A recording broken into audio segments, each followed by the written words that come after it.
Hi everyone, I'm Heather Danton from the Next Gen Hub, which is part of OCA. I'd like to welcome you to our OCA podcast series called Nurturing Knowledge, Indigenous Health Research Stories in Podcasts. And I'd like to start the podcast by acknowledging country and the various countries from where our listeners are located, and pay my respects to elders past, present and emerging. And I acknowledge the ongoing contributions of Aboriginal and Torres Strait Islander peoples to society at local, national and international levels. I also want to acknowledge that where we are recording has always been a place of teaching and learning. Our guest today is Professor Pat Dudgeon, who is a researcher in the School of Indigenous Studies at the University of Western Australia. Pass over to you, Pat, to introduce yourself however way you would like to. Hello everyone, my name's Pat Dudgeon. I live and work in beautiful Noongar, that's in Perth in Western Australia. I'm with the University of Western Australia. My people are from the Bardi people of the Kimberley, so that's my mob. Although I always say a little bit of my heart belongs to Larrakia Nation too, because I was born and grew up in Darwin, because there was a beat between Darwin and Broome. That's a bit about locating me, but I love Perth and love living and working here. So a little bit about me. I've been around since the Ice Age. My background, my academic background, is that I studied psychology. So I actually left Darwin at the time to come to Perth and study psychology because there were no universities in Darwin at the time. So that tells you a little bit about my age in any case. My interest was always psychology and mental health. Although I moved into education, so I worked with Curtin University for about 19 years, and then later I went off and did my PhD, and then now I work at the University of Western Australia. Pat, what inspired you to pursue a career in health research? Health research or mental health research for me is so very important. When I was a young student and, when we started to write papers about in our area, there was nothing. We were invisible. So we were always the afterthought or the add-on. There was no respect or consideration for Indigenous knowledges. And I think that we knew then that we didn't fit into this mainstream hegemony, and we knew we didn't fit. So I think it's important to do health research that reflects the realities of our people. All through my undergraduate program, there wasn't anything on Indigenous people and psychology, nothing at all. So there was a bit of cross-cultural psychology, but it was always seen as exotic and add-on. It wasn't central to the discipline at all. Things have changed dramatically. I'm really excited to do my research, and I'm excited to see how the world has changed. So just research ethics approval, for instance, in the old days, it was, I think any Indigenous group was like open slather for any researchers. They could go and study them. Obviously, they were decent people, researchers, but there was no accountability measures. Nowadays, we've got great accountability measures, which sometimes are a bit challenging for even us as Indigenous researchers, but I always remind myself that those ethic approval processes are there to protect our people. What excites me about working in the area is seeing the privileging of Indigenous knowledges, and the number of Indigenous researchers that are stepping up is just phenomenal. And across all different the sub-disciplines of health, mental health, social emotional wellbeing, what I've seen is the emergence of critical thinking as well, that we do look at mainstream knowledges, services, programs. We critically think whether they suit our people or not, whether they suit their own people or not, actually. The research agenda has changed. I think that now there's a lot more consciousness of the social determinants of health and mental health as well, and a serious consideration of that. So I think that's a very good change, and it's more contemporary. And maybe it's where I studied, but certainly when, I was a young scholar, it seemed like if you did everything scientifically enough, that it was, was not influenced by societal issues or currents. And we know that that's not true. Science is not objective, or it's particularly health science. It is culturally biased in its very nature. And it needs to broaden out to make room for, that diversity, but also that, you can't study people in isolation to their social circumstances, their history and their place in society, that those things are important considerations as well. Can you describe a time when you witnessed the direct impact of research on improving health outcomes within Aboriginal and Torres Strait Islander communities and populations? Yes, I've seen instances of where there's been a direct outcome of our research that's improved Indigenous wellbeing. And I think that with our work, and again, we didn't invent it, but certainly the Indigenous psychologists did work getting together the social emotional wellbeing paradigm and diagram, and that's been a big help. That was built on the work that the Ways Forward report did and other work Indigenous leaders in the health field had already done. IEPA, or the Australian Indigenous Psychologists Association, actually worked together to get up a diagram that captured the essence of it, and that was really useful for the community. So if you Google the SCWB diagram, and it's out there, and it just enables our community groups to, and we want to see it challenged as well, but it enables people to articulate their realities and what's important for them, so their values, their priorities, and what's culturally relevant for Aboriginal Torres Strait Islander people.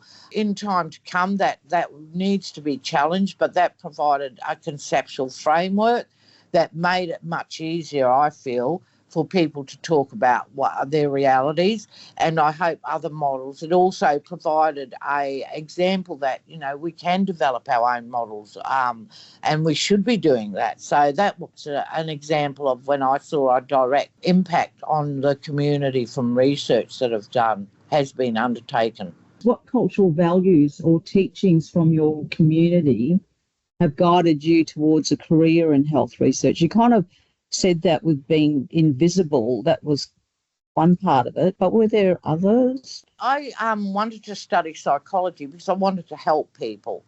I focused then on Indigenous issues because any discipline itself at the time, and still possibly now, was very westernised, was very not inclusive of cultural diversity. So I became very interested in, where is there an Indigenous psychology? Now, we know that there is an Indigenous psychology, and that's taken off. That's been fantastic.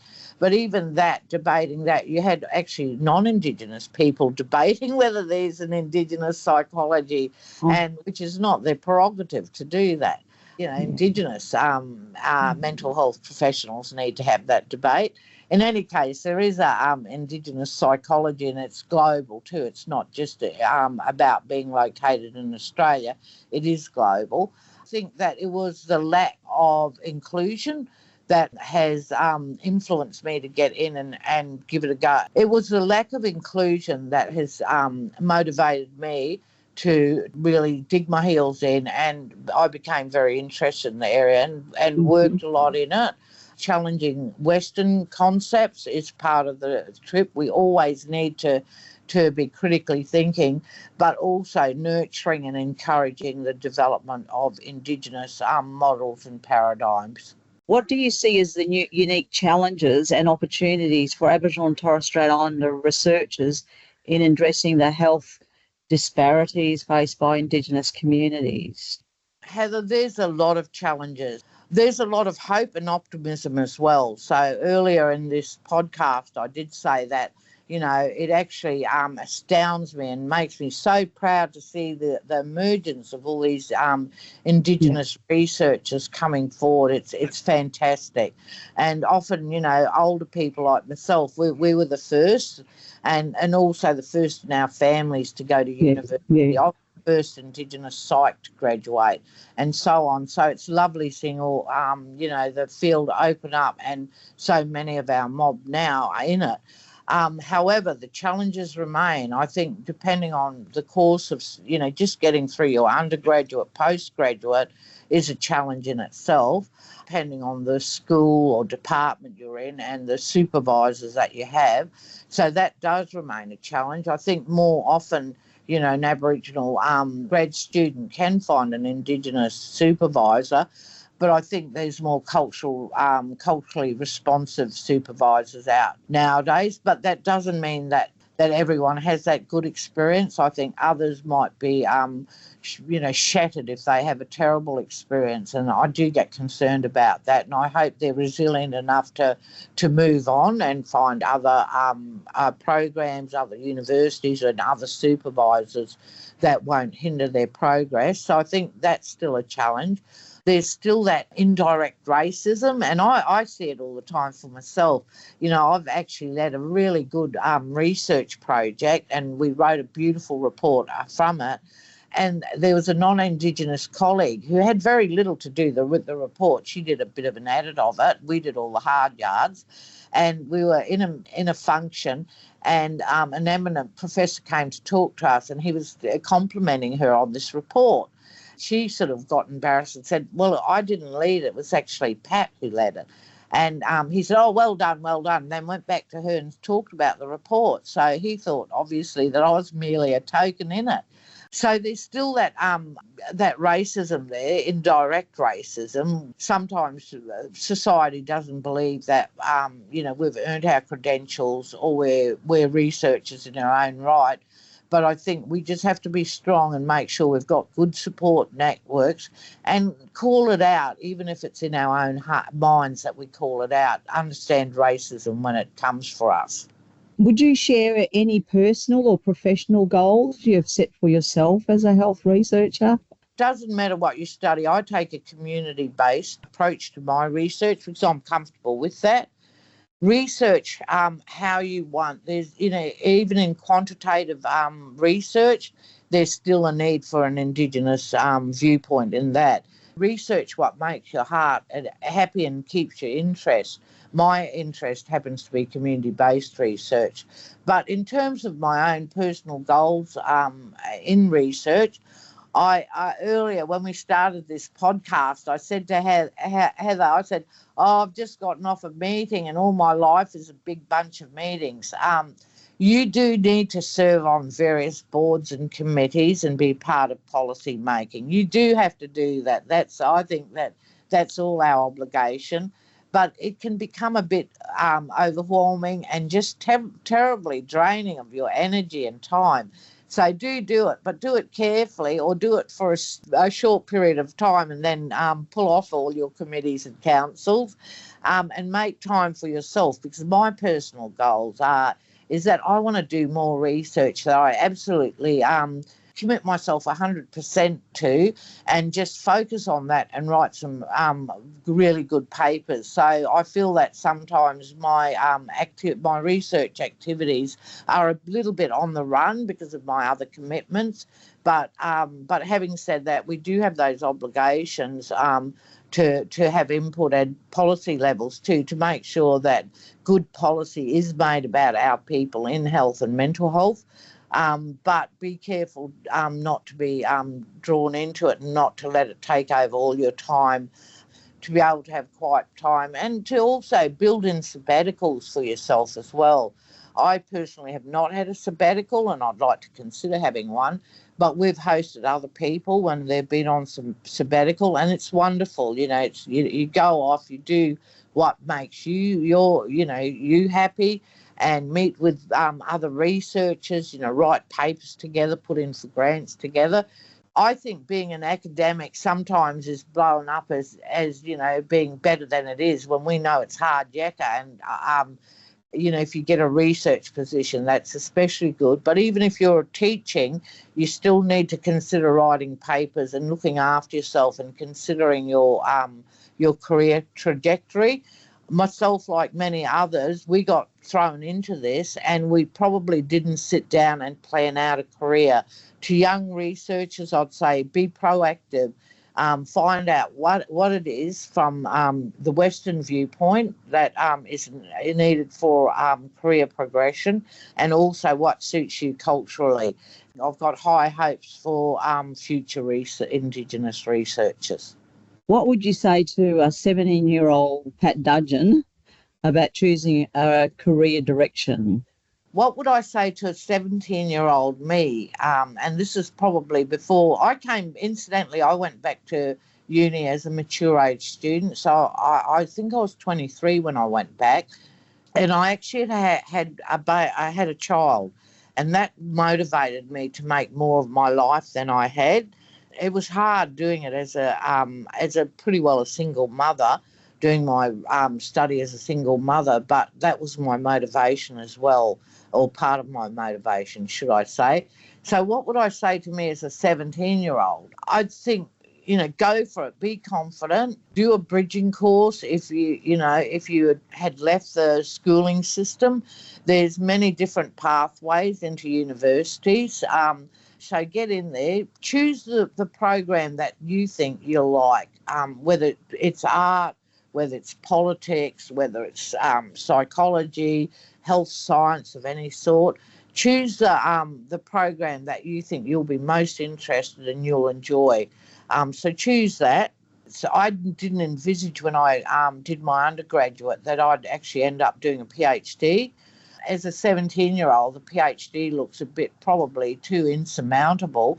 Just know that you might go out and become a professional, but I think we always want to return to universities and to continue our study, because I think we all get turned on by, we love learning and finding out things. So also hold your community and family close when you're doing a study. There will be good times and there will be bad times, but the support of your family is very important. Also, hold their knowledges in importance as well, because even if you go through a mainstream program and there's little Indigenous presence, that could be the project that you choose to do, is to provide an Indigenous perspective on an issue, or not. I mean, don't pigeonhole yourself as well. You might choose to do something that's got nothing to do with interior decorating and not call upon your cultural knowledge. So I think give yourself freedom as well. Pat, thank you for generously sharing your insights with us today. Thank you for your support of Nurturing Knowledge, Indigenous Health Research Stories in Podcasts. This podcast is part of OCA's collective vision to develop the next generation of Aboriginal and Torres Strait Islander researchers. We hope you found inspiration in this episode. If you have any questions or would like to share your thoughts, please don't hesitate to reach out to us at www.ocanetwork.org or via email at oca@uq.edu.au. Stay tuned for more enriching stories to come.